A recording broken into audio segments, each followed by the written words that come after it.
As you may or may not know, I'm a retired LA County Deputy Sheriff, Detective Sergeant. I did 31 years on the front lines of some of the worst crime-riddled streets in LA County. I was on teams that served a lot of search warrants. Every time we hit a house, we had a mission, and we did a briefing. Each of us had a specific assignment. We counted on each other. We counted on each other to have each other's back. And if anyone failed, didn't live up to their assignment, it could be dire or fatal consequences for him or the entire team. So too, brothers, if you fail in your mission as a soldier for Christ, it could have eternal consequences for you and those under your authority. Make no mistake about it.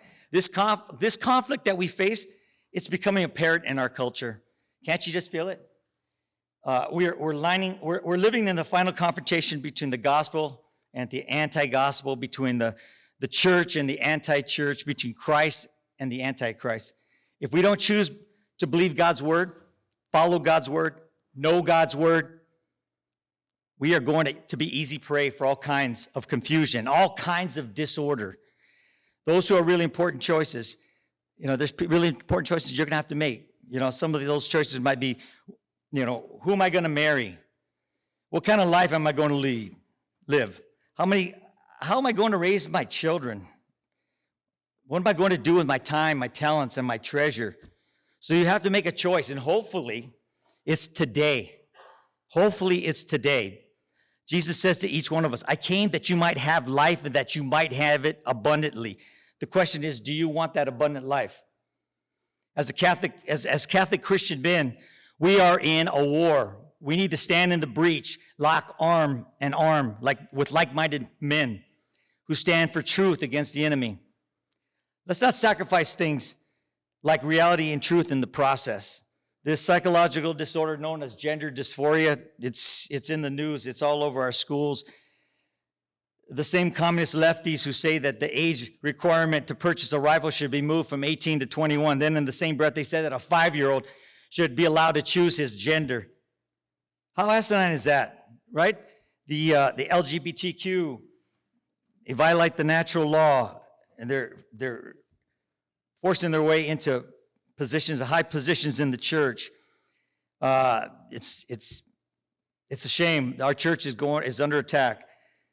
So they're all up in our face. There's this issue with abortion. Part of the fight is this abortion, right? Women want to kill their children. To be able to kill a child in the womb is like sacrosanct, and they want to do it at all costs. And what's amazing is that you, as men, don't even have a say in the matter.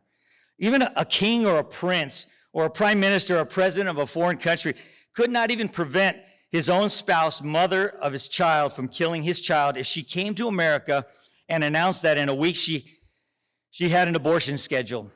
There was nothing he could do. Nothing he could legally do to prevent that, according to our laws that say a woman in America has the right to choose to murder her spouse's child. Men, think about it. Think it through. You can't help but hang your head in shame and humility and defeat as you realize you've been emasculated in the chief role of a father, that protecting of his own child. These are but a few of the battle lines that we are up against. And then, men, another obstacle we need to come to grips with is to overcome the left's insistence that we stand up for Catholic Christians. As Catholic Church Christians, is toxic masculinity. Before explaining what true masculinity is, I think I'm gonna give you their definition of what toxic masculinity is. Well, there's no universally agreed upon definition. The concept generally toxic masculinity is used to refer to a loosely interrelated collection of norms, beliefs, and behaviors associated with masculinity, which are harmful to women, men, children, and society more broadly. Putting aside the debate about the biological or the socially constructed character of these norms, beliefs, and behaviors, which is not an unimportant debate, the deployment of the first term, toxic, expresses the harmfulness of the practices and discourses that comprise this notion of masculinity. Norms, beliefs, behaviors often associated with toxic masculinity include hyper-competitiveness. Any athletes in here? You're competitive, you're in this camp right here. Individualistic self-sufficiency.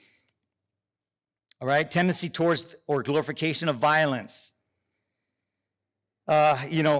Sometimes in my line of work, the only thing that's going to stop a violent man from committing the most heinous crimes is another violent man willing to take action.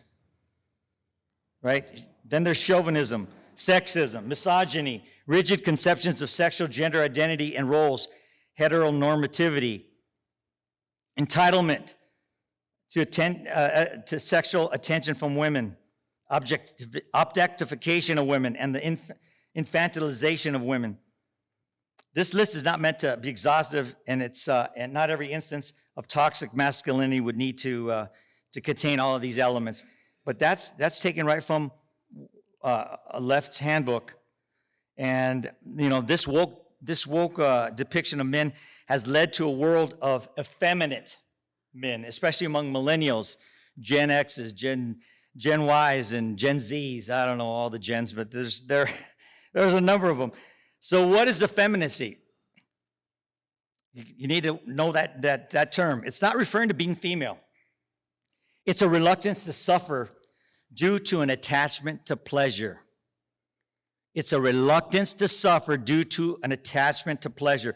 The word in the Greek means softness. St. Thomas Aquinas says that something that is effeminate will yield to blows. When we did those search warrants, we would look for an effeminate door. We would want to try to make entry into the weakest door, the weakest point. So it's a soft door, okay, that won't stand up to pressure. So when you apply that term to a character of a man, it means he's soft. He's attached to the comforts of life. He won't forgo those things in order to do those things which he knows are virtuous. This is the primary vice of our culture for men, and it's primordial, which means it's existing at or from the beginning of time. There's an aspect of effeminacy that's in the original sin. Just like in the corollary, there's a usurpation, which is a precursor to modern-day feminism. We struggle in the church with both of these things. So Adam was effeminate. He didn't want to suffer for his spouse. It's a classic example of effeminacy. Eve, on the other hand, was guilty of usurpation. She wanted to usurp the authority of her husband, Adam. Adam was nowhere to be found. He was hiding in the shadows somewhere. That's what we find in our society. We have too many Adams not willing to suffer for their bride, and we have too many women who are usurpers trying to be the big dog on the porch and be the leader of the pack. We're going to continue to have problems in our society and social decay when couples don't know their roles within the family construct.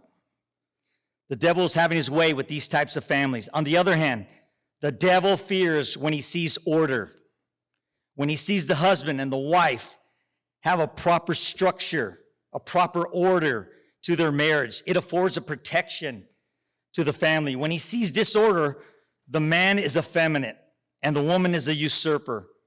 The demons will retaliate against the marriage, against the family, the construct, and against the kids.